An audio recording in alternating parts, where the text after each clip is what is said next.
ठीक है।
आने के लिए आपने? हाँ, मैंने कहा था।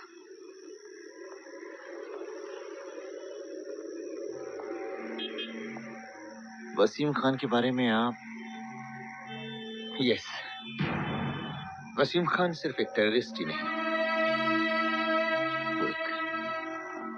वो एक पावरफुल इंटरनेशनल रैकेट का हिस्सा है। उसे कस्टडी में तो कर सकते हैं, लेकिन कंट्रोल में नहीं। उसे कोई भी कंट्रोल में नहीं कर सकता। तुमने जब से उसे गिरफ्तार किया है, मेरी परेशानियां बढ़ गई हैं। तुमने उसके खिलाफ कोई सख्त कदम उठाया तो इंटरनेशनल इशू बन जाएगा। उसे बहुत दिनों तक कस्टडी में रखना डेंजरस होगा। इसलिए जल्द से जल्द उसे सेफली इंडिया से बाहर भेजना होगा। What? आपको मालूम है आप क्या कह रहे हैं? Sir, sorry sir.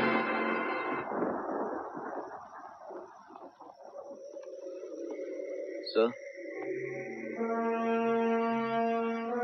आप वसीम खान को अच्छी तरह से जानते हैं सर। आज जोगेश्वरी में जो दंगे फसाद हुए वो सब उसी ने किए, और वो सब उसने मेरी कस्टडी में होते हुए किया सर।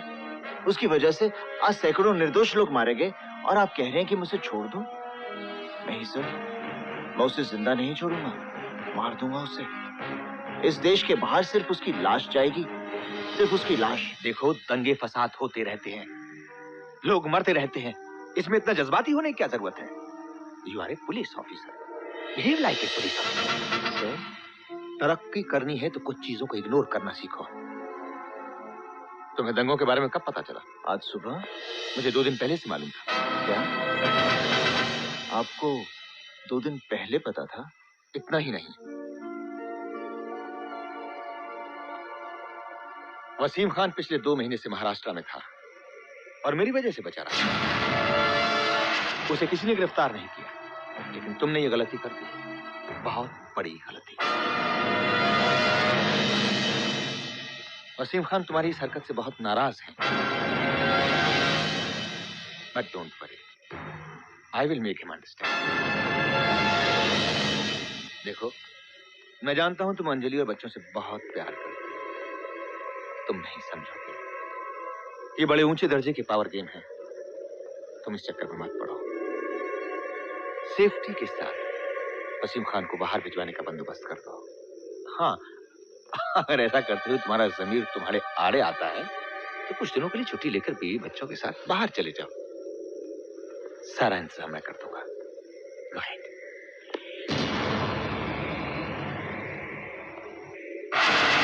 सुनो, तुम्हारी स्पेशल सेल में जो ऑफिसर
इस बॉडी को डिस्पोज कर दो।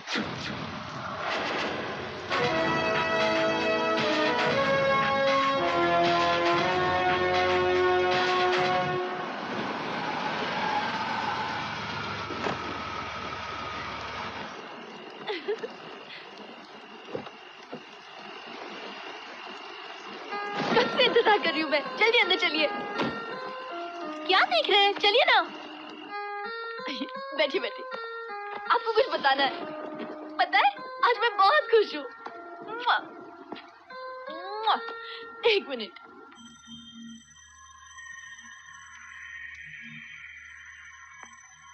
सरप्राइज।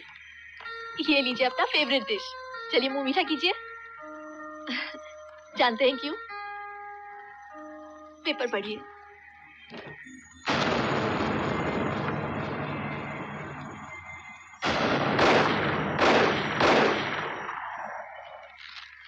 पापा को स्टेट अवार्ड मिला है। अब तो जानती है ना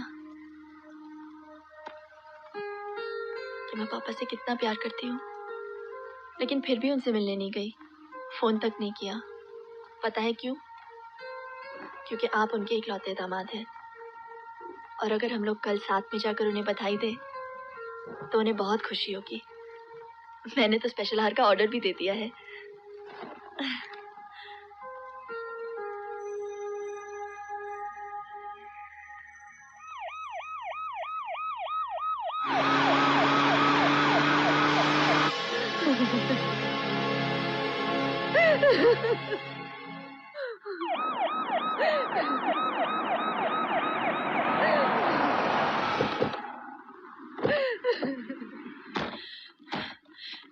हटो हटो।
सर, हम सब पुलिस अफसर बनने की उम्मीद छोड़ चुके थे और डिप्रेशन में आकर हम क्राइम की तरफ मुड़ सकते थे, लेकिन आपने हम सबको अपने साथ रखकर गुनहगार होने से बचा लिया।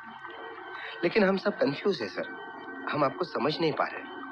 सर, आप ही ने डीजीपी साहब को मारा और आप ही उनका क्रियाक्रम कर। मैं अपना फर्ज निभा रहा हूँ। हम आपका मतलब नहीं समझे सर। देश का बेटा हूँ इसलिए मैंने उन्हें गोली मार दी। दामाद हूँ इसलिए अंतिम संस्कार कर रहा हूँ। सर, डीजीपी साहब सिर्फ वसीम खान से मिले हुए थे, इसलिए आपने उन्हें मार डाला। फिर वसीम खान जिंदा क्यों है? उसे तो मैं कभी भी मार सकता हूँ, लेकिन वो असली दुश्मन नहीं है। असली दुश्मन तो वो लोग हैं जो इस देश के होकर भी इस देश की नींव खोद रहे हैं। मैंने कभी सोचा भी नहीं था कि डीजीपी साहब ऐसा कर सकते हैं, और ना जाने ऐसे कितने और लोग होंगे। वसीम खान के जरिए ही मैं उन तक पहुंच सकता हूँ, इसलिए वसीम खान का जिंदा रहना बहुत जरूरी है।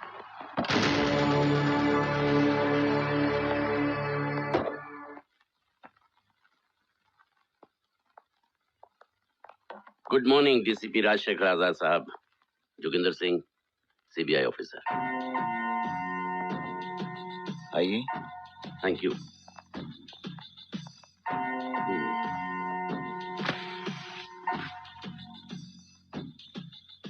डीसीपी साहब, आपको नहीं लगता कि सीबीआई वाले आजकल पुलिस वालों से ज्यादा बिजी हैं?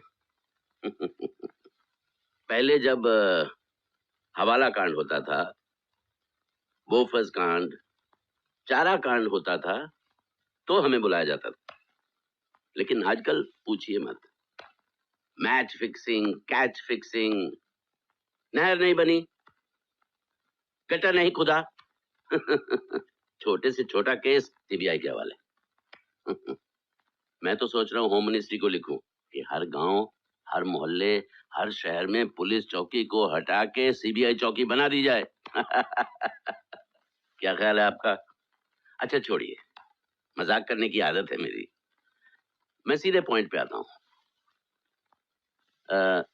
जिनका कत्ल हुआ वो सिर्फ आपके फादर इन लॉ नहीं थे, डीजीपी भी थे, डायरेक्टर जनरल ऑफ पुलिस। अच्छा ये बताइए, आपके फादर इन लॉ का कोई नजदीकी रिश्तेदार या कोई जिगरी दोस्त था? आप भी कमाल कर रहे हैं जोगिंदर सिंह जी। सारे ऑफिसर्स ये पूछते हैं कि जिसका खून हुआ उसका कोई दुश्मन था क्या, और आप दोस्त और रिश्तेदारों के बारे में पूछ रहे हैं। यू आर राइट, लेकिन मेरा तरीका थोड़ा अलग है। वैसे भी डीसीपी साहब, घर हो या देश, गैरों से ज्यादा अपनों से खतरा होता है। हमारे अलावा उनका और कोई नहीं था, दोस्त मैं ही था उनका। तो फिर कहीं ये खून आपने तो नहीं किया? मैंने कहा ना, मजाक करने की आदत है मेरी। खैर, जिसने भी ये खून किया है बहुत अक्लमंदी के साथ किया है, और जाहिर है ऐसे आदमी तक पहुंचने के लिए उससे ज्यादा अक्ल की जरूरत है, और अक्ल कोई ऐसी चीज तो है नहीं जो बाजार में बिकती हो, लेकिन फिर भी हमें कोशिश तो करनी पड़ेगी। अच्छा, अब मैं इजाजत चाहूंगा। अब तो इस घर में आना जाना लगा रहेगा जब तक कातिल का पता न चल जाए। I just wanted to introduce myself. Bye.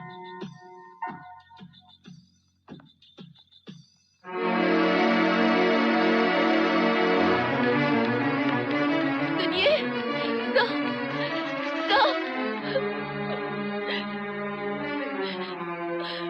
देखिए, आप रोइए मत प्लीज। मैं आपसे वादा करता हूँ कि आपके फादर के कातिल को मैं बहुत जल्द ढूंढ निकालूंगा। वो कोई भी हो, कहीं भी हो, मैं उसे जरूर ढूंढ निकालूंगा। देखिए, मेरे पापा पुलिस ऑफिसर थे, मेरे पति भी पुलिस ऑफिसर है। जिसने मेरे पापा को मारा, अगर उसी ने मेरे पति को, आप प्लीज जल्दी कुछ कीजिए। मुझे बहुत डर लग रहा है, बहुत डर लग रहा है।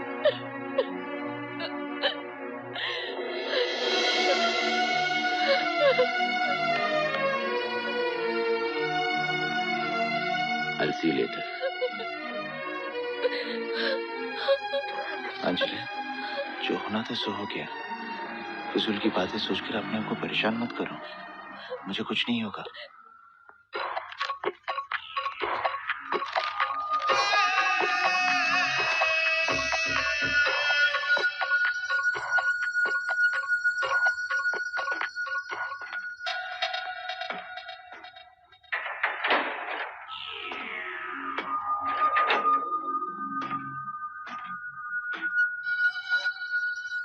Washim Khan,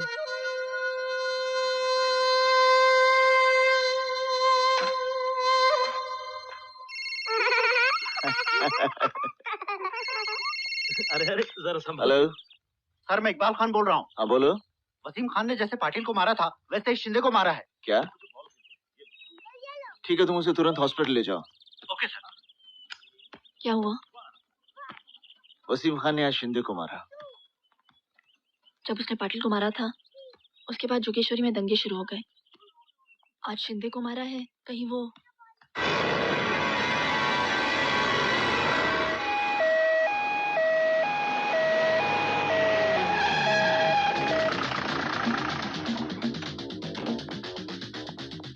officers, move.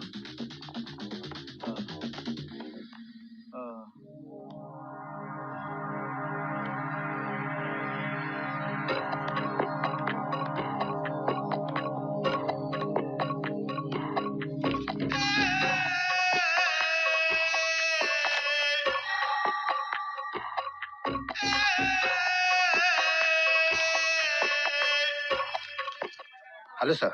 Hello Rahim, तुम फौरन वाडिया हॉस्पिटल पहुंचो।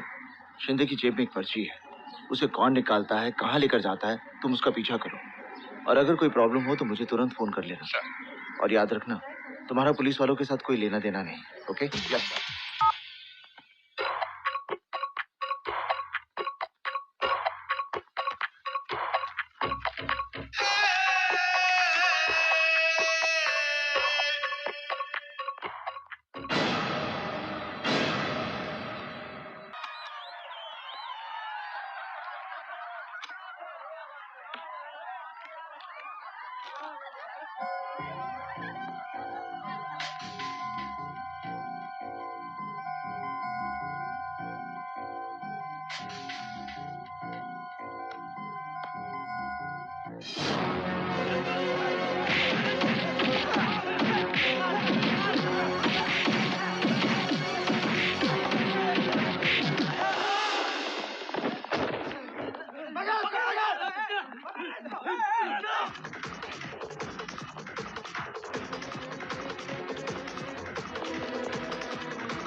नहीं बोलो क्या हुआ? सर उन लोगों को शक हो गया मुझ पर, वो लोग मेरा पीछा कर रहे हैं। कहाँ हो तुम? सर मैं परेल से दादर टीटी की तरफ भाग रहा हूँ।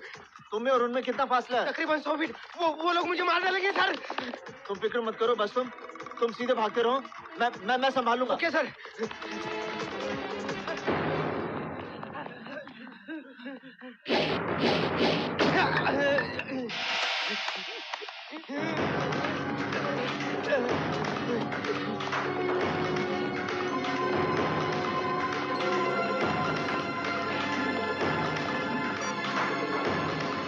Hello, Chitra theatre. देखिए मैं डीसीपी आजाद बोल रहा हूँ। डीसीपी आजाद। हाँ, आपके थिएटर में बॉम्ब है। फौरन आप पूरी पब्लिक को वहाँ से बाहर निकालिए। क्या थिएटर में बॉम्ब है?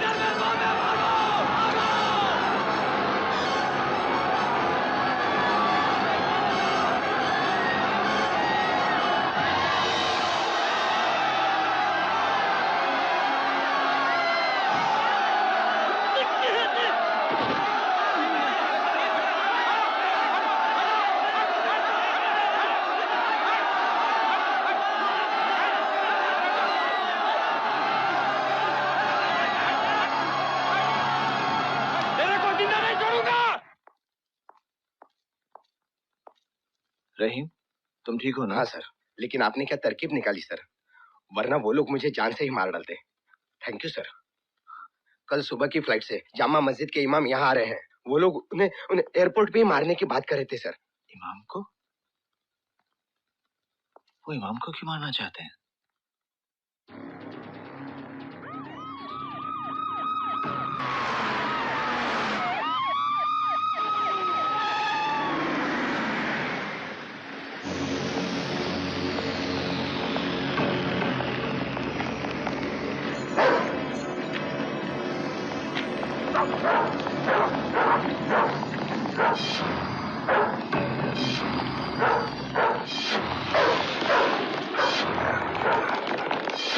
रहीम, उनमें से कोई भी दिखाई दे तो मुझे इन्फॉर्म करना। ओके? कामले सर, इमाम के पास कोई पैसेंजर नहीं जाएगा।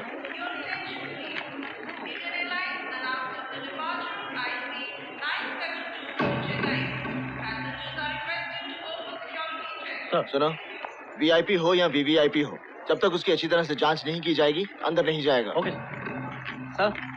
हाँ देशमुख, सब तैयारी हो गई? सर आपके कहने के मुताबिक सब कुछ हो गया। गेट नंबर 1 पे तिवारी है, गेट नंबर 2 संभाल रहा है शानबाग और गेट नंबर 3 पर शर्मा चौक है।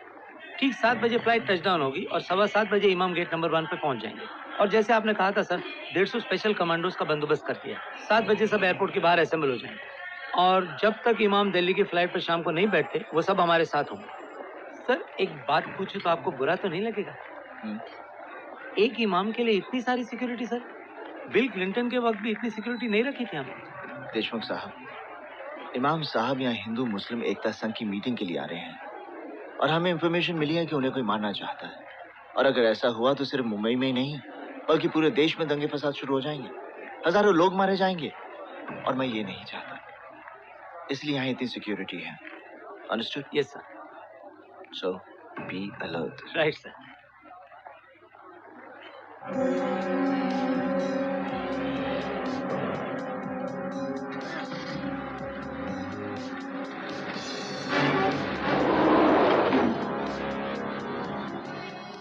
फ्रांसिस साहब, यहाँ तो जबरदस्त सिक्योरिटी है। ऐसा लगता है डीसीपी आजाद को हमारे प्लान की जानकारी हो चुकी है, इसलिए उसने यहाँ चुनिंदा ऑफिसर्स को तैनात किया है। अब हमें इमाम को मारने का प्लान कैंसिल करना पड़ेगा। टाइगर, अगर हमारा प्लान कैंसिल हुआ तो वो लोग हमारी लाइफ ही कैंसिल कर देंगे। तुम फिक्र मत करो, इमाम की हत्या एक पुलिस ऑफिसर के हाथों ही होगी। वो कैसे? डीसीपी आजाद इमाम की सिक्योरिटी के लिए एक स्पेशल कमांडो फोर्स जरूर बुलवाएगा। तुम उन कमांडोज में एक कमांडो बनकर शामिल हो जाओगे और काम को पूरा करने के बाद आराम से बाहर आ जाओगे।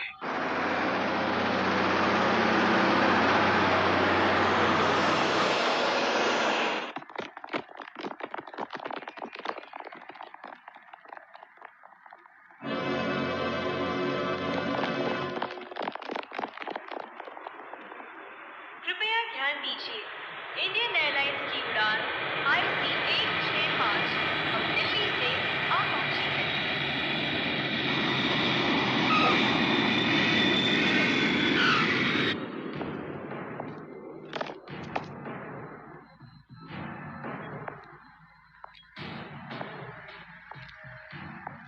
हमने इस देश से आतंकवाद को लगभग खत्म कर दिया है, लेकिन अब भी कुछ ऐसे सांप हैं जो रह रहकर फन उठाते हैं।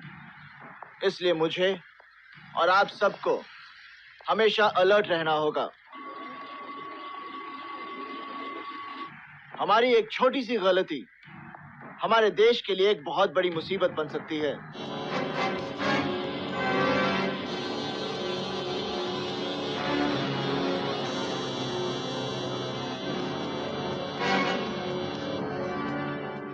क्या बात है भाई, इतनी सिक्योरिटी? अगली फ्लाइट से पीएम आने वाले हैं क्या? जनाब, ये सिक्योरिटी आपके लिए है। मेरे लिए? जी हाँ, आपकी जान को खतरा है ना। खतरा?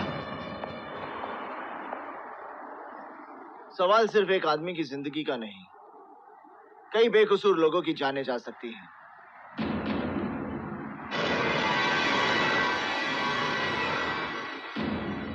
By the right, about turn.